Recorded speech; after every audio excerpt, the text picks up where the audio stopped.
Cell हमारी life की सबसे फंडामेंटल यूनिट है। सेल सबसे बेसिक चीज़ है जो हमारी लाइफ को ग्रो करने के लिए चाहिए होती है। अब दो टाइप की और सेल्स हैं, कौन कौन सी? यूकारियोटिक और प्रोकारियोटिक सेल्स। इन दोनों में मेजर डिफरेंस है और दोनों ही अलग अलग टाइप के ऑर्गेनिजम्स को रेगुलेट करती हैं। सबसे पहले हम बात करेंगे यूकारियोटिक्स की।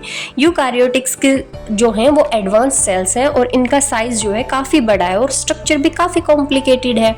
इनमें न्यूक्लियस प्रेजेंट होता है और क्योंकि न्यूक्लियस प्रेजेंट है तो इनमें डीएनए जो है वो उसी के अंदर पैक होता है, न्यूक्लियस के अंदर, और लीनियर फॉर्म के अंदर ये प्रेजेंट रहता है।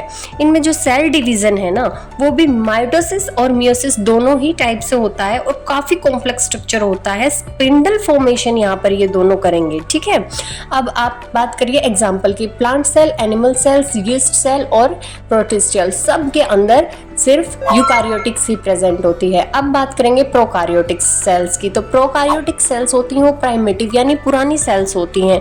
इनके अंदर बेटा न्यूक्लियस नहीं होता है, यानी इनका ब्रेन होता ही नहीं है। अब न्यूक्लियस नहीं है तो डीएनए भी ऐसे ही खुला पड़ा रहता है और जिस एरिया के अंदर डीएनए पड़ा रहता है वो न्यूक्लियोइड्स बोलते हैं उस एरिया को, और डीएनए जो है वो सर्कुलर फॉर्म में पड़ा रहता है। इनका साइज काफ़ी छोटा होता है और सिंपल सा स्ट्रक्चर होता है, ठीक है। हमेशा यूनिसेलुलर ऑर्गेनिजम्स में ये प्रेजेंट होती हैं।